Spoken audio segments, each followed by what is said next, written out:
प्रतिभा शर्मा, सम्राट पृथ्वीराज चौहान राजकीय महाविद्यालय अजमेर से।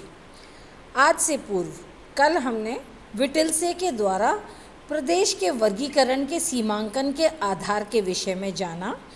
उन्होंने 5 वर्गों में सीमांकन आधार को बांटा था। फसल व पशु अंतर संबंध, the coordination of crops with the animals, उत्पादन व पशुपालन विधि। So he focused on the methods of crop production as well as cattle rearing. तीसरा, पूंजी श्रम संगठन विनियोग। So the expenditure on the capital invested and the labour and the organisations related with the agricultural activity. चौथा, उत्पादन उपभोग स्वरूप, and this was about the production and consumption format। और प्रयुक्त यंत्र उपकरण व अवसंरचना। तो the machinery, tools and the format, the scenario of the agricultural land। So on these were the 5 points presented by Wittelsey that delimit the agricultural regions which we discussed yesterday। कल हमने यही बात की थी कि उनके द्वारा कृषि क्षेत्र के सीमांकन के आधार 5 थे जिनकी आज हमने चर्चा की। अब हम उनके द्वारा विश्व को कृषि प्रदेशों में जो बांटा गया है उसकी रूपरेखा के बारे में जानेंगे। Today the topic of discussion is into how many agricultural land Whittlesey has classified the world into. तो उन्होंने मुख्यतः विश्व को 13 प्रकार के कृषि प्रदेशों में वर्गीकृत किया है जिनका हम क्रमशः जिनके विषय में जानेंगे। So he has classified world into 13 agricultural regions which are as follows. पहला वाला चलवासी पशुचारण प्रदेश। First one is nomadic herding region. तो इसमें ये आर्थिक क्रियाकलाप मूलतः पर्यावरण आधारित है। It is an ecological system of agriculture जिसमें कृषक केवल अपने परिवार के लिए फसल को उपजाता है जबकि चारे की तलाश में वो अपने पशुओं को लेकर यत्र तत्र भ्रमण करता है, इधर उधर घूमता है। So in this the farmer or the peasant grows crops only to suffice his family needs, whereas transhumans can be seen with their animals in search of forage, in search of fodder। अब दूसरा जो है व्यापारिक पशुपालन प्रदेश। Second region as described by him is livestock ranching region। अब ये जो प्रदेश है सामान्यतः शीतोष्ण कटिबंधीय विस्तृत मैदानों में देखने को मिलता है। This lies extensively in the temperate grasslands of world with large number of sheeps, goats and horses. और यहाँ जो पशु का स्वरूप देखने को मिलता है उनके अंतर्गत भेड़, बकरी और घोड़े प्रमुख होते हैं और ये कृषकों का स्थायी निवास यहाँ देखने को मिलता है और पशुओं का वैज्ञानिक विधि से पालन किया जाता है। Under this head the sedentary, the stable farms of the people engaged in agriculture can be seen, whereas the rearing or the ranching of the animals is done quite scientifically।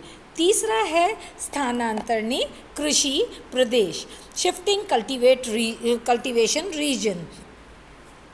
इसमें फसल के आवर्तन की अपेक्षा कृषि क्षेत्र का आवर्तन होता है। आवर्तन मतलब बदलाव। So in this instead of crop rotation land rotation is done. इसमें वनस्पति को जलाकर कुछ वर्ष बाद उस क्षेत्र में कृषि की जाती है। In this a particular area in a particular area vegetation is burnt and it is left for few years, and after that, after those years, it is put to cultivation। So this is also known as slash and burn agriculture, क्योंकि जला करके छोड़ दिया जाता है शांत क्षेत्र। और फिर वो पुनः कुछ वर्ष बाद कृषि के अंतर्गत लाया जाता है। चौथा है रूडिमेंटल, चौथा वाला है प्रारंभिक स्थानबद्ध कृषि प्रदेश। This is rudimental sedentary tillage region. इसके अंतर्गत ये जो विश्व में सामान्यतः उष्णकटिबंधीय क्षेत्रों में कृषि का यह स्वरूप देखने को मिलता है। This form of agriculture is chiefly confined to the tropical lands. और उसमें विश्व के कौन कौन से प्रांत हैं, इसमें मध्य तथा दक्षिणी अमेरिका, अफ्रीका तथा दक्षिण पूर्वी एशियाई भाग हैं। सो under this type of agriculture, this is chiefly found in Central and South America, Africa and Southeastern Asia। और इसमें शस्यावर्तन किया जाता है, फसलों का आवर्तन फेरबदल की जाती है। Crop rotation is practiced in this form of agriculture in these regions। Now let's talk about the fifth one। पांचवा है चावल प्रधान गहन निर्वहन कृषि प्रदेश। Intensive subsistence tillage without with paddy, tillage region with paddy, that is the growth of rice. तो ये जो है सामान्यतः कृषि का यह स्वरूप, यह प्रदेश, इसका अवलोकन सामान्यतः मॉनसून एशिया में देखने को मिलता है, जहाँ चावल की गहन कृषि की जाती है। Intensive agriculture related to paddy और the rice is done in these areas. और यहाँ पर जो वर्ण संकर की बहुत ही विशिष्ट वाली जो अनाज है, जो चावल के दाने हैं, उनका उपयोग करने से प्रति एकड़ उपज भी भरपूर मात्रा में देखने को मिलती है। Because of the improved variety of hybrid rice grain, greater yields per acre can be visualised in these regions of the world. छठा है चावल विहीन गहन निर्वहन कृषि प्रदेश। Intensive subsistence tillage without paddy. तो इस प्रकार की कृषि में सामान्यतः मानव श्रम की विशेष आवश्यकता होती है तथा यहाँ पर फसल की हानि का निरंतर अवलोकन किया जा सकता है, जिसका मूल कारण है यहाँ पर अकालग्रस्त होना इन क्षेत्रों का।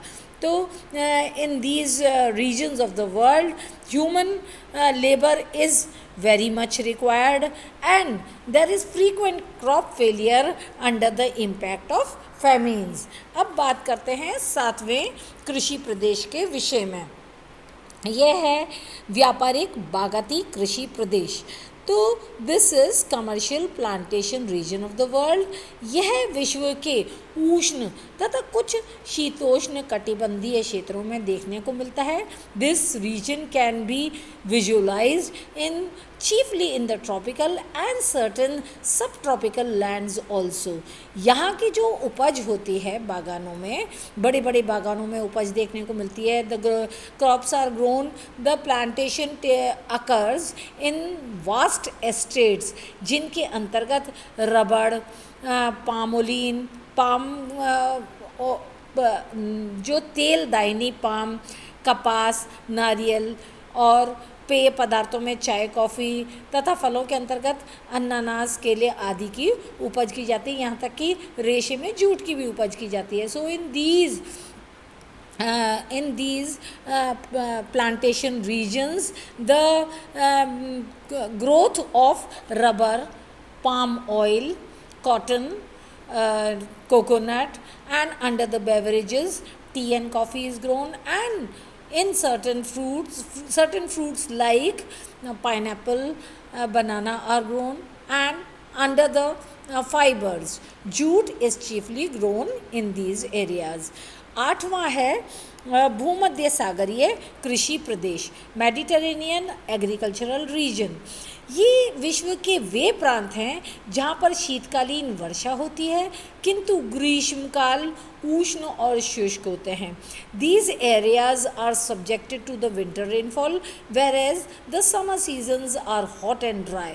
और यहाँ पर सिंचित क्षेत्रों में जौ की खेती की जाती है। Barley is chiefly grown in the irrigated lands मुख्यतः जो इस क्षेत्र की उपज है उनके अंतर्गत रसीले फल हैं। Chiefly the citrus fruits are the remarkable production in this particular region. अब बात करते हैं 9वें की, व्यापारिक अन्नोत्पादक कृषि प्रदेश। तो ये जो है कमर्शियल ग्रेन फार्मिंग रीजन, ये बाजार उन्मुख कृषि है। This is chiefly market oriented agriculture as the word commercial suggest, जैसे कि व्यापारिक शब्द अपने आप से स्पष्ट होता है।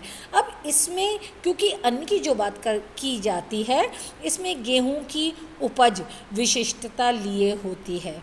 Specialised wheat cultivation is done in these particular areas. और इसके अलावा मक्का और चावल की भी उपज होती है, किंतु वो अपेक्षाकृत बहुत कम होती है। And though rice and corn is also grown but that in very small quantities. Specialised wheat cultivation is done in this region. 10वां है व्यापारिक फसल व पशु उत्पादन कृषि क्षेत्र। So the 10th one is commercial livestock and crop farming region. अब ये वास्तव में फसल और पशु मिश्रित कृषि है। This is the combination of crops and the animals. The animal husbandry, this agricultural form is। अब यहाँ पर क्या है कि जो कृषि के लिए मशीनें होती हैं उसमें बहुत अधिक व्यय लगता है। High expenditure the machinery requires related to the crop cultivation, और इसके साथ ही ये कुशल श्रमिक की भी आवश्यकता रखता है। For this type of agriculture skilled farmers are very much required. अब बात करते हैं निर्वाहक फसल व या निर्वहन फसल व पशु उत्पादन कृषि प्रदेश, subsistence crop and livestock farming region के विषय में।